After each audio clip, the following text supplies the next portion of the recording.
Hey, welcome back to the Real World Garage. We're here today, my wife's 2015 RAV4. We're going to go over front brake job. My son has never done a complete front brake job, and today we're going to do rotors and the brake pads, and we're going to talk about the process that you need to go through to do a truly complete and thorough brake job. So y'all come along.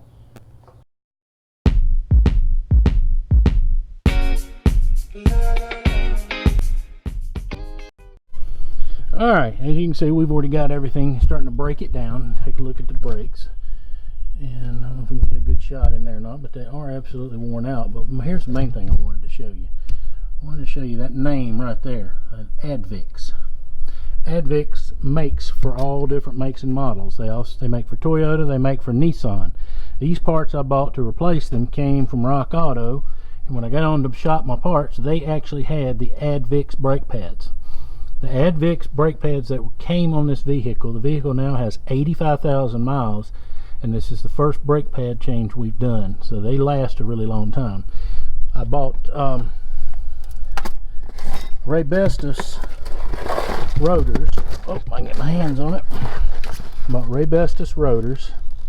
Pretty good name in the industry. I just wish they were not Chinese made, but you know, that's the way of the world today. Everything seems to be made in China, so we're going to give them a shot.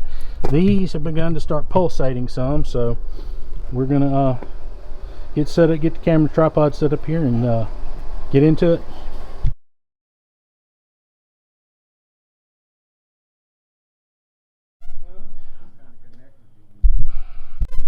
Okay, for the next step, we're going to go ahead and we're going to drain the brake fluid from the caliper. Over the course of time, the brake fluid gets hot and burned and loses a lot of its boiling point and becomes more susceptible to absorbing moisture. So it is a good practice that when you replace your brake pads that you go ahead and replace your brake fluid.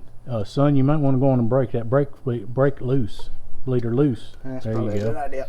This is why we're out here to educate. There you go.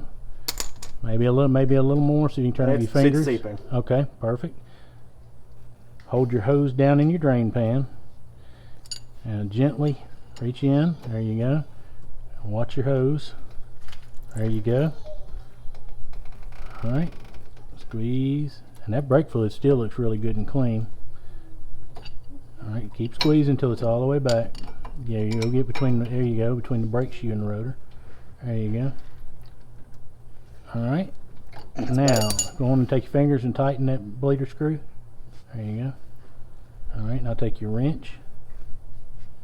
So flip your switch on your ratchet there, son. Alright, go ahead and snug it down. Doesn't mean to be real tight, just snug it down. Alright, there we go. Alright, I'll go ahead and take the bolts out of the caliper and lift the caliper off.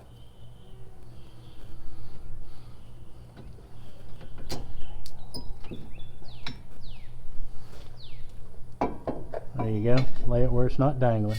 There you're fine. Alright.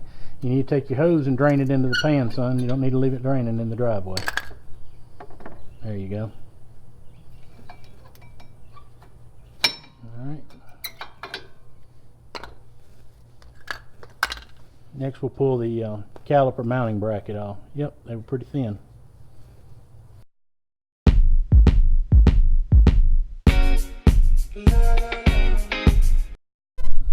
Alright, we've got the caliper mounting bracket off, and now we got to get the rotor off, and rotors are sometimes stuck, so we got our handy doodle little safety glasses on to protect our eyes. Got the caliper hanging from a wire so that it's not stressing the hose.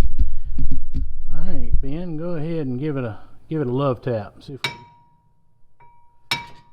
hit it harder. It's coming. Get it again. There you go. Alright, there we go. Lay it down. Probably going to get these turned. That way I'll have a set available for when next time I do a brake job. If it's pulsating, I can just put a set on. Alright, now we'll show you. Not yet there, son. No. Alright, let's get these rotors, let's get the new rotors prepped to install. Alright, when you get your rotors and you get them out of the package, most times they come with a rust inhibiting oil based product on them, and you got to get it cleaned off. So you get your can of brake cleaner, and get over your garbage can so you don't kill your grass. Go ahead and you want to just wash that stuff right on off. Alright, both sides where the brake material is going to rub.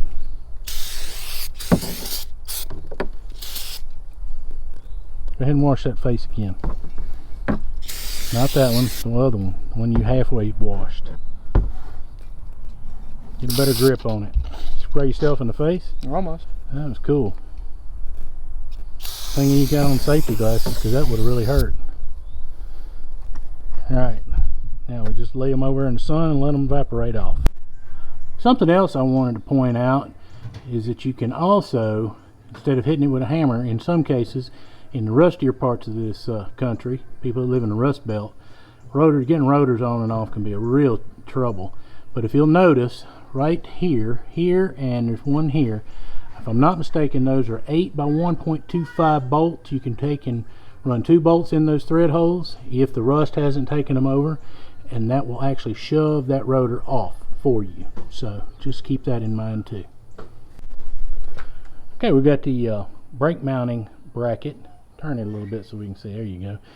Alright, we want to check the pins and make sure that they slide in and out nice and smooth. These have been sealed up. They feel like the grease still feels good in them.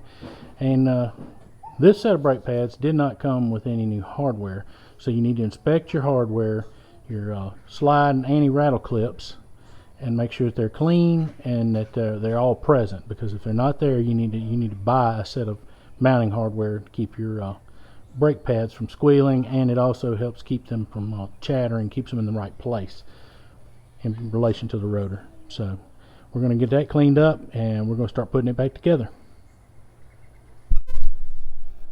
Alright, we're going to get our rotor set back in place.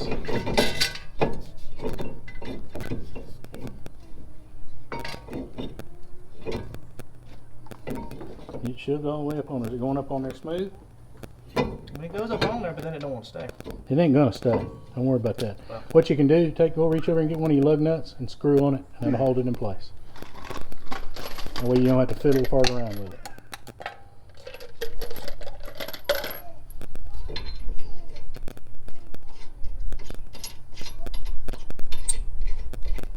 Don't shove it all the way up on there. Push the rotor all the way up, push the face. Get it square.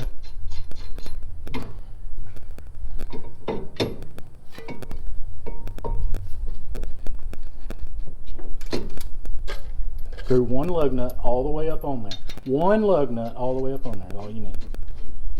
Boy, these kids today, you can't get them to listen. Push it into the top with your hand, and there you go. There you go. That's all it needs. Alright, now let's talk about your moly lube that comes in your brake pad kit. You get a little tube, and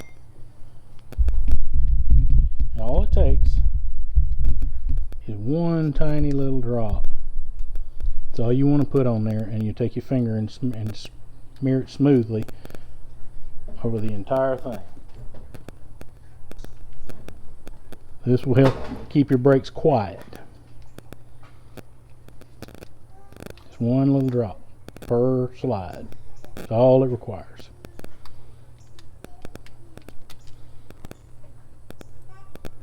Get it smeared all over.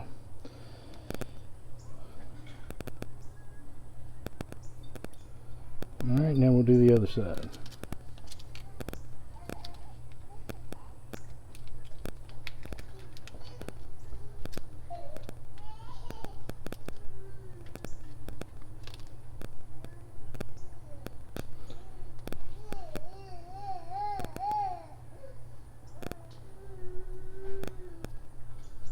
Here's my grandson back there.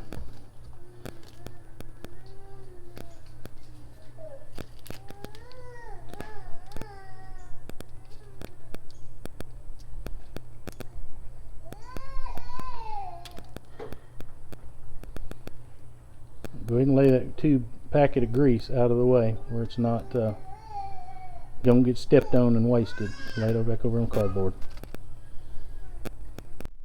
Alright, here we go. We're going to go ahead and put the brake rotor mounting bracket back on. Here we go.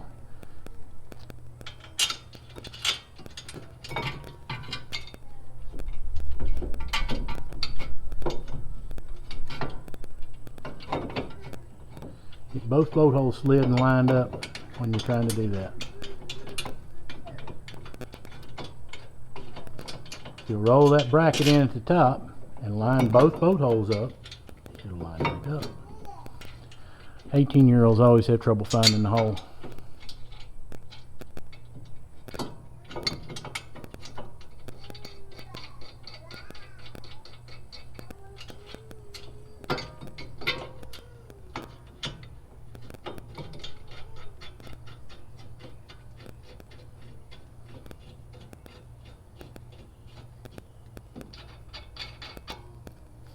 Alright, I'm sure there's a specific torque for these and I don't know it, so if you would like to know the exact torque, buy you a manual and look it up. That's good. My criteria on this kind of stuff is tighten it up and stop before it breaks. Alright, we're going to go ahead and get the brake pads back on it and start getting this thing back together.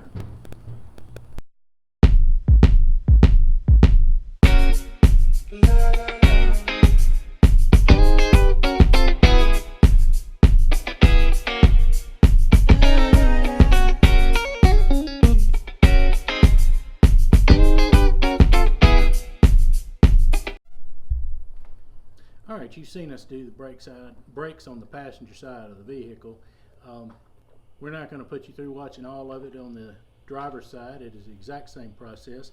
We're just going to run it through a time lapse, and we'll get to the test drive at the end, and I want to talk to you a little bit more about the process that's known as burnishing. It had passed for a few years, but now they're bringing it back, and it's a good idea to do with new pads and new rotors. So come hang on to the end so I can give you that tip.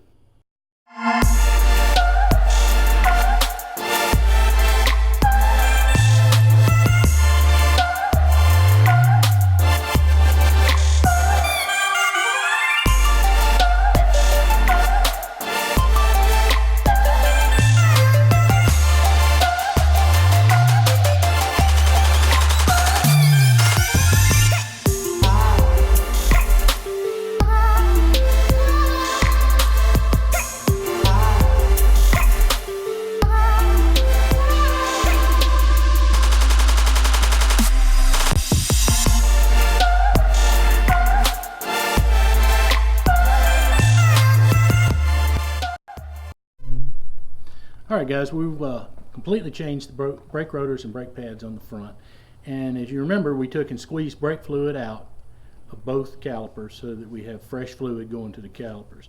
Now we've got to top this fluid back off, and you want to make brake fluid level is pretty critical. One of the things that your master cylinder, when it's filled properly, as the brakes wear, sometimes will give you an indicator that your brake pads need replacing, because your brake light will actually come on as the brake fluid goes down and gets to a certain level. So that can be an indicator you need to inspect your brakes. But I want to show you something on this RAV4, and I just discovered it, and it makes it really easy to get to your and put brake fluid in and top it off. So come on, I'll show you. Okay, well, I got ready to put brake fluid back in this thing to top it off. I had never noticed this before, I guess because I've always just visually inspected the brake fluid and could see that it was okay. I've never had to add any, and this is the first time. If you'll notice, you can take your rubber gasket and slide it off with little tabs right here. There it goes. And you have a little push tab. It'll free up there and free up there, and you can lift and take the little panel out. And that gives you more direct access to your brake fluid.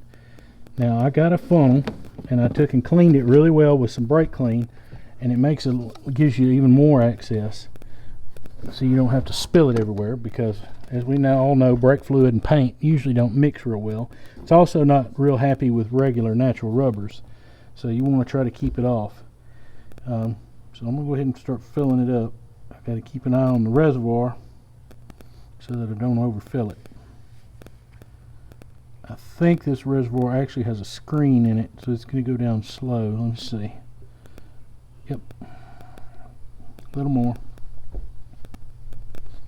Whoa, I think I may have gotten too much. Nope, it looks just about right. It's sitting right on the max line.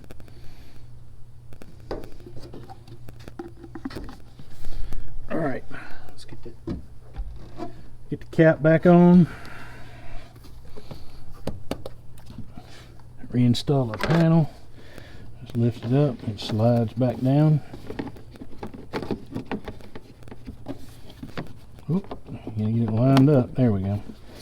Make sure your little lock tabs are back in place. And slide your gasket over your hook. Slide your gasket back over your hook. And you're ready to go. All we got to do now is test drive. Okay, here we go. We're going to go for a little test drive now that we've changed the front brake pads. See if I can snake around here. We've got it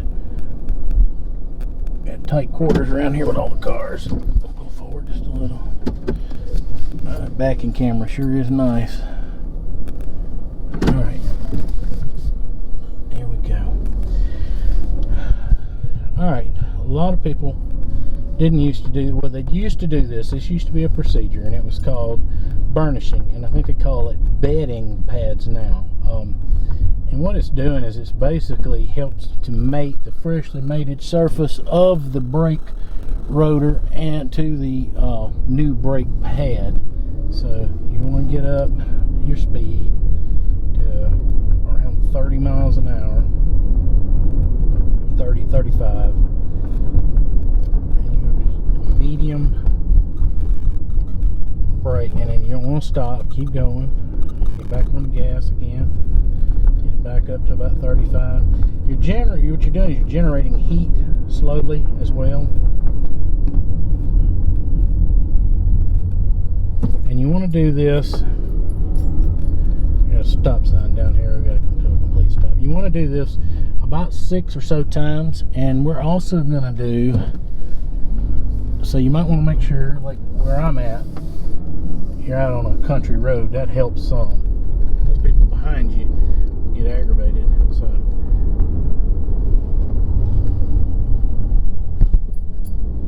that's 3.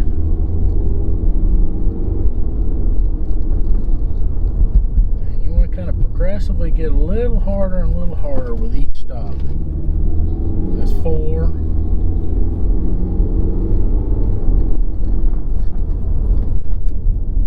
That's 5, and you also, if you will pay attention, you will begin to notice by the time you get to that 6th stop, you will notice